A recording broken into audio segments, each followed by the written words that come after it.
उपचुनाव के प्रभारी पूर्व मंत्री भाई हर्ष यादव जी, झांसी से पधारे पूर्व केंद्रीय मंत्री श्री अजित जैन जी,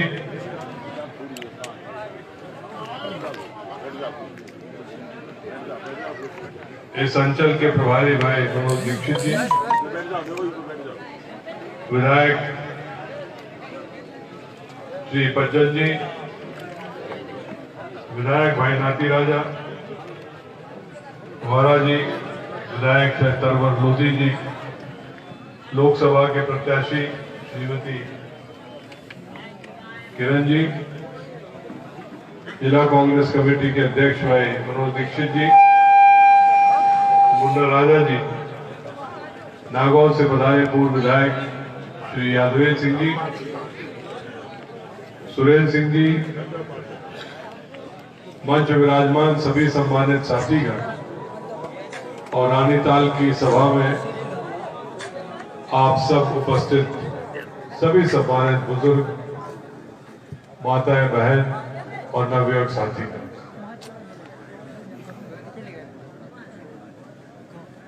दीक्षित जी के संचालन में और मोदी जी के पीछे से संचालन करने में सहयोग में जब मेरा नंबर लगा तो आधी भीड़ तो चली जा चुकी थी। अब जो बच्चे कुचे हैं राम सिंह जी के भाषण के बाद, हाँ, अब मैं आपके बीच में क्या बोलूं, सभी तरह की बातें हो चुकी। किरण जी ने जब उद्बोधन शुरू किया तब उन्होंने अंबेडकर जी का नाम लिया। अंबेडकर जी ने जब संविधान बनाया था तो इस तरह की कल्पना ही नहीं थी कि ऐसा भी समय आएगा जब इतनी बड़ी संख्या में विधायक बिक जाए। उपचुनाव की आवश्यकता सिर्फ ये तो कोई लोकसभा चुनाव जीत जाए और सीट खाली हो, या किसी देहांत हो जाए तो सीट खाली हो, बाकी कभी उपचुनाव नहीं होता। मैं सबसे पहले बार विधायक 1985 में बना जब हमारे पिताजी मुख्यमंत्री की हैसियत से पंजाब के राज्यपाल भेज दिए गए। तो उपचुनाव, क्योंकि वो राज्यपाल बन गए तो उपचुनाव हुआ, मैं पहली बार विधायक बना। लेकिन ये वाला चुनाव तो किसी को समझ नहीं आता। अच्छा खासा 2018 में आप सब ने 15 साल से तकलीफ में शिवराज सिंह के झूठे आश्वासन सुन सुन के एक नया इतिहास रचा और कांग्रेस में और मध्य प्रदेश में कांग्रेस पार्टी की सरकार बनाई, इस विश्वास के साथ कि हम थक गए भाजपा के झूठे आश्वासन से। अब एक नया माहौल बने और आदरणीय कमलनाथ जी मुख्यमंत्री बने। कमलनाथ जी मध्य प्रदेश के कोई नए नहीं, 10 बार के सांसद रहे हुए, लेकिन पहली बार मुख्यमंत्री बने। और मुख्यमंत्री बनने के तुरंत बाद उन्होंने जो उनकी सोच थी कि मध्य प्रदेश का ऐसा विकास हो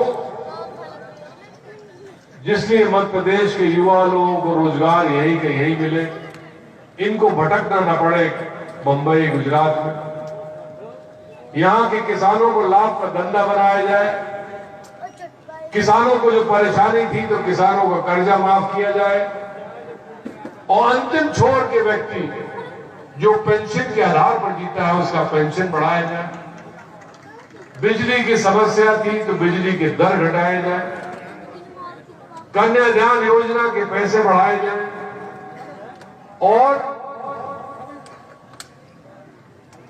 विकास के लिए जो सबसे ज्यादा आवश्यकता है कि बेरोजगारी कब हो। अनेक, क्योंकि वो केंद्र के उद्योग मंत्री रह चुके, अनेक उद्योगपतियों से उनका परिचय था और सबको बुलाने लगे कि भाई मध्य प्रदेश में छतरपुर में इस तरह की योजना बनवाने, टीकमगढ़ में इस तरह की हो, दमोह में ये हो।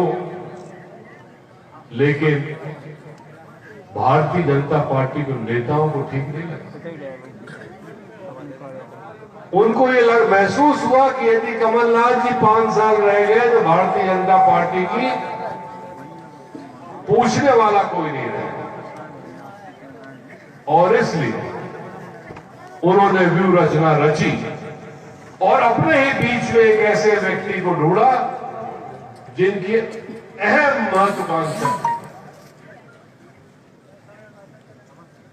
सिंधिया जी, जो आदित्य भाई के साथ केंद्रीय मंत्री भी थे।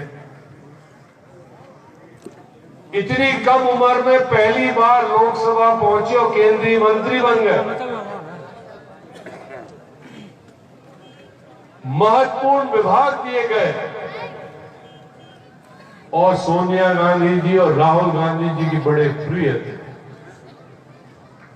आदित्य भाई केंद्रीय मंत्री होने के बावजूद इनको टाइम लेने के लिए मशक्कत करनी पड़ती रही होगी कि सोनिया जी हमें टाइम दे दे, लेकिन राहुल गांधी के लिए राहुल गांधी जी के दरवाजे सिंधिया जी के लिए हरदम खुले।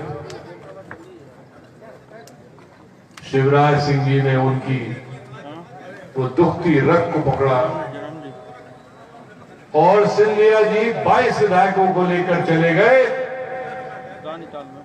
जब यहां कोरोना की महामारी पड़ी थी, शुरुआत हुई थी, तब यहां के मंत्री संतरी स्वास्थ्य मंत्री भी बेंगलोर के रिजॉर्ट में वारा न्यारा कर रहे थे कितने करोड़ लिए जाएं। सरकार चली गई, कोई गम नहीं, लेकिन गद्दारी के साथ गई, ये जरूर हम माफ नहीं। यदि जनता जनार्दन कहे कि भाई कांग्रेस पार्टी की सरकार ठीक नहीं, हमें बदलना है, तो 2023 से बदल देते। लेकिन 1.25 साल के अंदर लेन देन करके जो सरकार बदली है, तो मध्य प्रदेश की भोली भाली जनता कभी माफ नहीं करेगी। और यदि गलती हुई हमसे, आने वाले समय में वोट, आपके वोट का अधिकार कुछ नहीं रहेगा, फिर तो बोल ही रहेगी। चाहे सरपंच का चुनाव हो, चाहे जनपद का चुनाव हो, चाहे विधायक का चुनाव हो, भैया बता दो कितनी बोली है वो विधायक। क्या आप ये चाहते हैं? क्योंकि यदि पैसे के आधार पर हो तो आपका काम कोई नहीं करेगा। काम वही व्यक्ति करता है जिसको लगता है कि अगला चुनाव भी लड़ता है। मैं 6 बार का विधायक हुआ लगातार, लेकिन इस तरह की हमारी बात लोगों की समझ नहीं। आज प्रद्युमन, जैसा तरवर भाई ने बताया कि बात बिल्कुल सही है। मेरे घर पे बैठ के उन्होंने कहा कि मैं कभी नहीं जाऊंगा। 22 की जाने के बाद अनेक लोग बैठे थे, सौगंध खाई, ये लोग गद्दार है, मैं गद्दारी नहीं करूंगा। मैं आज पूछना चाहता हूं इस रानीताल की सभा से कि सौगंध तुमने खाई थी कि नहीं जाओगे, तो काहे चले गए? कौन सा कारण था? कौन सा पद मिल गया? कितने रुपए मिले कि आपने आपकी जनता को बेच दिया? बुंदेलखंड का व्यक्ति, चाहे वो गरीब हो, चाहे उसके पास खाने का पैसा ना हो, सही तरीके से कपड़े पहनने का ना हो, लेकिन उसका सम्मान सबसे बड़ी चीज होती है, उसकी जवान सबसे बड़ी चीज होती है। वो माफ नहीं करेगा ऐसे गद्दारों को, मैं दावे के साथ कहता हूं। जिंदाबाद। 10 तारीख को जब चुनाव के नतीजे निकलेंगे तो सिंधिया जी का नाम तो अभी स्टार प्रचारक में 10 नंबर में आ गया।